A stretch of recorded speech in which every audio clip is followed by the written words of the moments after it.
indulgences, and purgatory. This is in no particular order, although Martin Luther was really chapped about this. There was a real person named Tetzel, Tetzel, and I don't know, maybe in a rough economy we should come up with this because it was a great fundraising tool, because Tetzel would have this big bonfire to signify purgatory, which is a place where you go and you spend time relative to the sins for which you did not confess, that you didn't tell the padre. And Tetzel would be, and there would be a roaring fire. I'm not making this up. Don't Google it. Read Martin Luther, read something scholarly, and have this big fire. And then Tetzel, he was really good. He would look at someone and say, "Oh, I'm so sorry, your mom died. Yep, I'm so sorry about that. But you know what? I know that there are things for which she did not atone. She didn't confess about a number of things. And actually, she's in a place just like this. Look at this roaring fire. But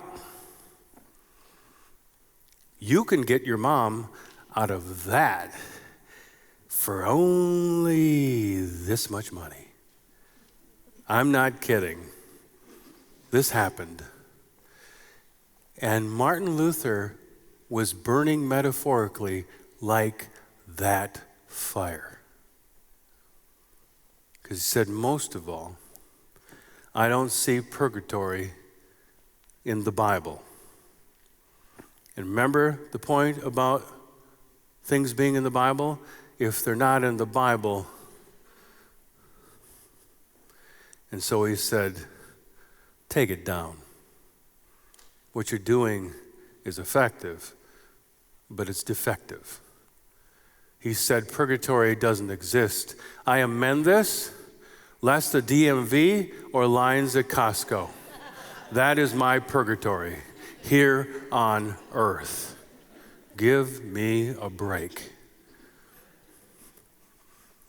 But as soon as you and I breathe our last, as soon as anyone you love and know breathes their last, the everlasting covenant and contract that Jesus sealed on the cross takes effect. No questions asked. For 31 years, I have had the privilege and the duty to be with people as they mourn their loved ones, and as an ordained minister of the church, of the Lutheran Church, I can look at them and say, Jesus Christ died for you,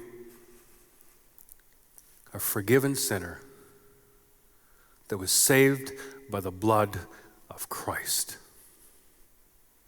And it's done.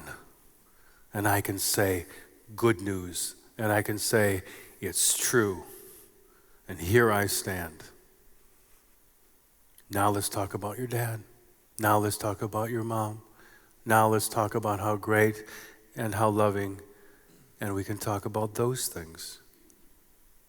Because the most important thing we can talk about and worry about has already been taken care of, all because of Jesus.